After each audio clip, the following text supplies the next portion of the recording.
harapan itu kita muliakan Allah dan untuk paling syukur kepada Allah Subhanahu wa taala. Menyampaikan kalipun selamat salam dan sahabat untuk dimakan tujuh kita Nabi Muhammad sallallahu alaihi wasallam. Kalipun kita alhamdulillah kita sedaya saged silaturahim. Dikurniati kempal karo kanca-kanca, dikurniati kumpul karo api-api, dikurniati dandani himai, dandani semangat.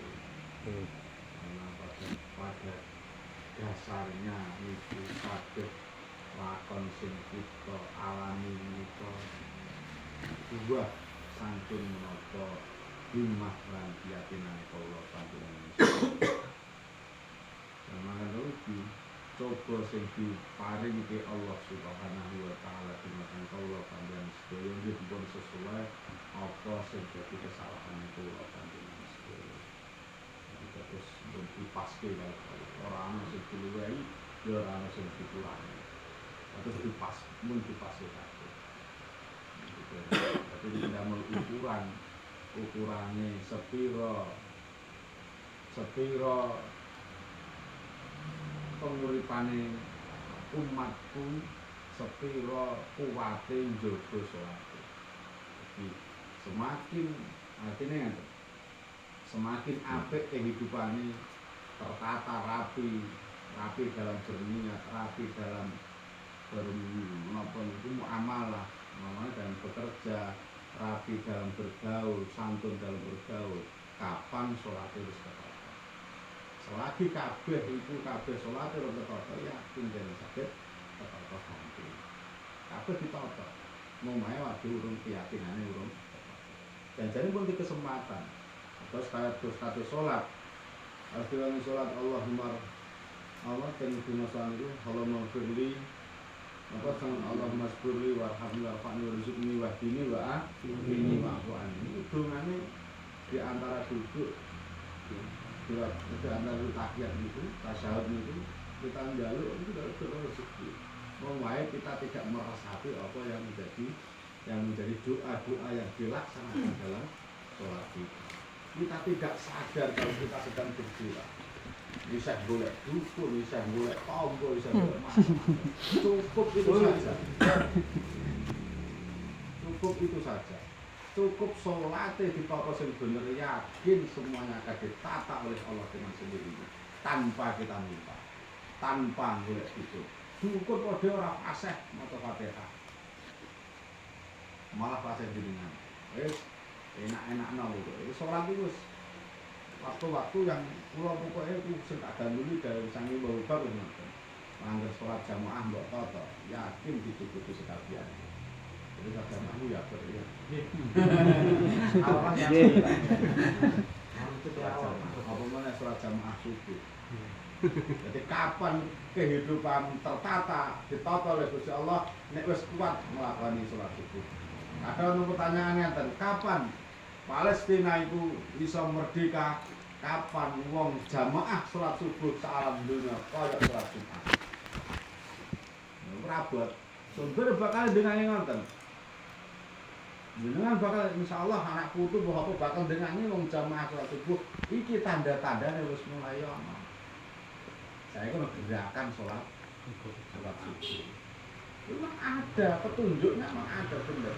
Wong kita mah dianggap itu karena apa? Misal karena itu kenapa? Wong ae disalahgunakan untuk menjadi kendaraan mereka. Bukan itu, kan disalahgunakan saja. Delok teng Jogja. Teng Jogja niku subuh mati kena sarapan, kena kopi teh. Ini mesti cukup kalian sak bikin terapiak niku. Ini kalau dijeluk pada lagi, yo ngeri. Pas kalau menterke anake kula teng pondok terapiak niku. Nah, teng mriku kalau sholat subuh oleh sarapan, oleh kopi, oleh air. Sholat subuh yang kene. Lah nek ngono lah kok umpama diterapkan, karena yang datang adalah pendatang-pendatang. Diterapkan di lingkungan kita. Menawa yo apik, nek sing kowe sarapan sapa? Sing kira-kira kowe sarapan itu sapa kan? Makanya MUI hadir memberikan solusi, tidak harus saklek kayak ngono. Karena munculnya NU itu dari 3, Taswiyatul Afkar, Nahdlatul Tujar, Nahdlatul Wathon. Jadi Taswiyatul Afkar itu dulu sudah ada embrio-embrio NU datang menika mboten pertama kali organisasi yang ada di Indonesia. Karena sudah ada 3 embrio yang dipimpin oleh Mbah Wahab Hasbullah untuk melawan pemikir-pemikir jenis-jenis sudah ada di kemudian. SI, PSI dan sebagainya itu pun enten syarikat perserikatan dagang seluruh Indonesia itu pun enten. Kabeh niku wonten. Terus pedagang Cina juga menjadi organisasi. Sehingga muncullah Taswiyatul Afkar niku para gambaran-gambaran pemikir yang dipimpin oleh Mbah Wahab Hasbullah, kemudian muncul Nahdlatul Tujar. Niku perkumpulan para pedagang, karena pedagang Cina luar negeri besar-besaran menggempur ekonomi Indonesia, dikeruk hasilnya Indonesia benar-benar dikeruk, dikelola mereka, sehingga negeri Belanda itu benar-benar kaya raya pada waktu itu. Mulai rempah-rempah, mulai jahe, mulai merica, lada, semuanya dikuras habis karena mereka punya satu sistem perdagangan kayak koperasi kan itu. Kalau kayak koperasi sapa sing gak itu modal diwedali kon kula. Dituku karo Belanda karo VOC niku. Bar itu ku didol ning luar negrine. Wadah itu bener-bener wah canggih. Sehingga para pedagang kita dari orang-orang Arab yang terkumpul dulu para Sada, Abaib, para saya, para orang-orang Arab itu berkumpul mendirikan Nahdlatul Tujar, perkumpulan para pedagang untuk melawan orang-orang Cina, orang-orang luar negeri yang mampu mengeruk perdagangan kita dikuasai, sehingga rakyat Indonesia benar-benar miskin kayak iso tuku. Isane mung nandur ning gak iso tuku. Apa rekoso? Iso nandur gak iso tuku. Panganan dan tubuhnya iso nandur, aneh lah iku. Merga perdagangan mereka dikuasai oleh orang-orang VOC. Kayak iso apa-apa. Contohnya saat ini cara jenengan nangan-nangan, saat ini jenengan ulur Lombok. Nek gak iso mangan Lombok, ulur Brambang nek gak iso mangan Brambang, Brambang dikulak habis. Gak ditaruh ning kene, gak dikelola ning pasar-pasar Indonesia. Tapi dikelola di luar negeri, gawa karo kapal-kapal perdagangan wong Eropa. Wong Cina kabeh digawa rono. Lah iki nek ngene ora Indonesia matek iki suwe. Para kiai, para sesepuh Mbah Bisri Samsuri, Mbah Ridwan, Mbah Hasyim Asy'ari ngantek ngono mikir rakyat ngantek kaya mengkono. Ngono nek ana kula nek sekali wonten wong mikir lho NU ora perlu NU lho ora ditambah NU piye dulu perjuangan Mbah Hasyim atau ngono. Mikir piye pedagang-pedagang ning wong tanah air iki iso mangan kaya iso nandur ning iso dipangan dhewe. Bayang kula nderek ceritane wong sepuh biyen. Iso beras gak duwe gak langka. Padahal tandurane pari. Wah jenenge larang pangan ya karena itu. Beras mereka dikulak paksa. Dituku paksa itu apa jenenge? Ya dituku paksa itu. Bareng dituku paksa hasil pertanian mereka ora didol ning kene.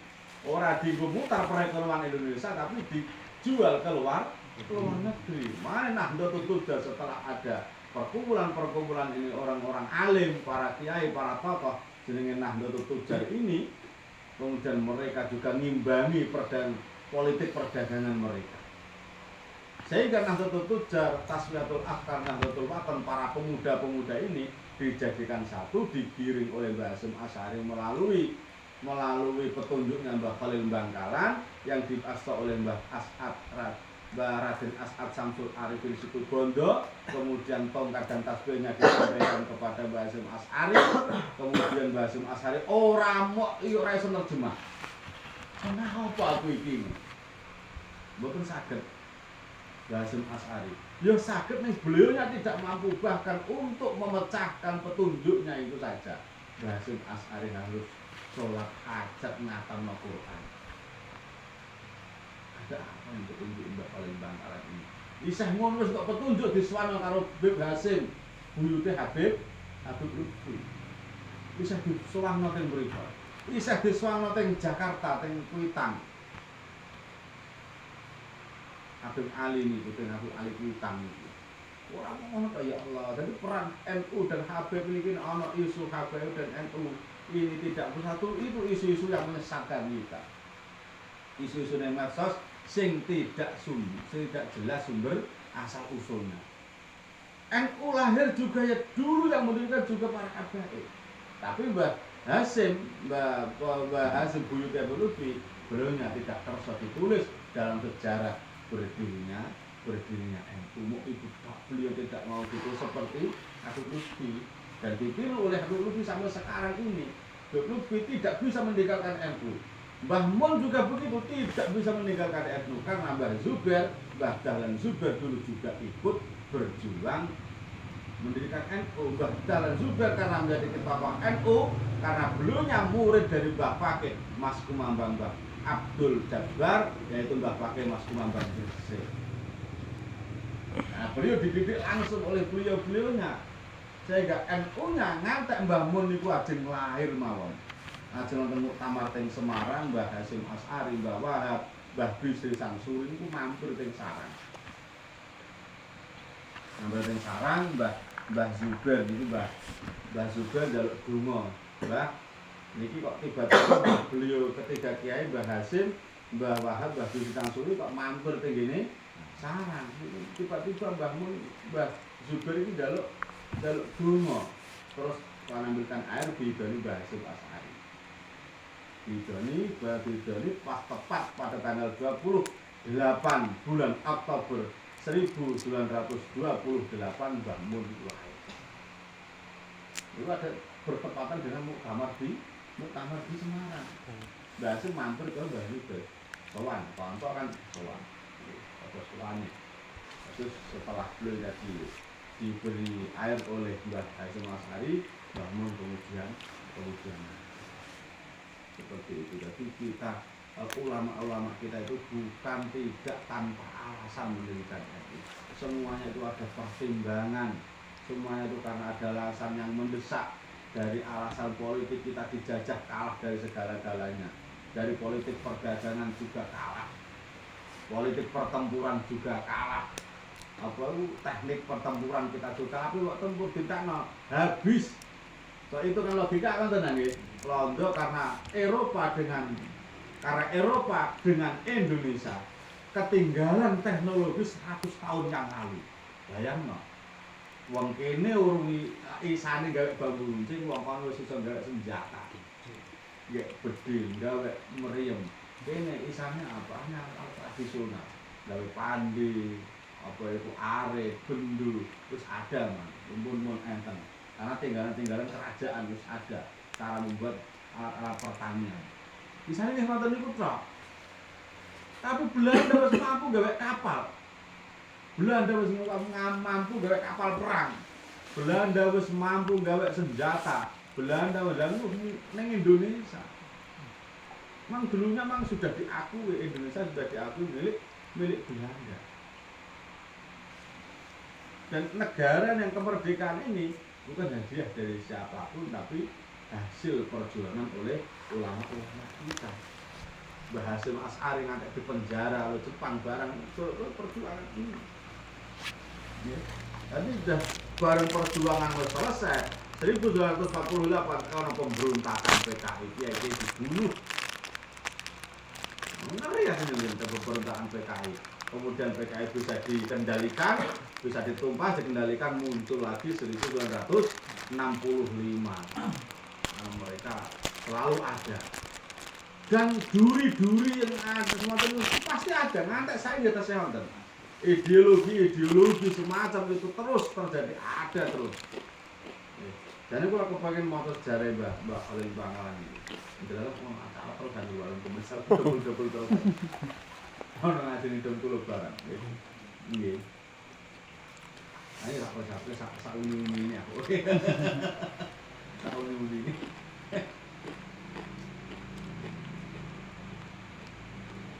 Makanya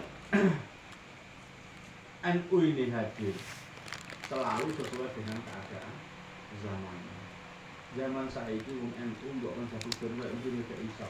Wong NU saya itu terus golek pengisian, golek jatuh, golek macam jadi. Saya mbok jaduki sapa? Kita main teknik saat ini. Teknik berdagang, teknik berusaha, teknik macam-macam. Karena musuh kita musuh medsos. Karena kita saat ini mau NU kalah di media sosial, tidak bisa berkutik kalau media sosial. Deleng wae NU online itu sing ndelok subscriber apa itu sing nge-like napa niku, sing nge-like napa niku hanya wong 81. NU online itu wae PBNU pusat. Soalnya sing nge-like karena kita mah dari zaman dulu. Ana ndelok gak kaget. Dari zaman dulu wong NU yo gak gelem ngono kuwi. Moh ngetok-ngetok lah terus ketok. Ngarek gendera dur-duran terus aku kudu kene enggak mau. Karena dulu NU lahir dari orang-orang tradisional dan akan berbaur menjadi tradisional sesuai apa yang didahulukan oleh para kiainya.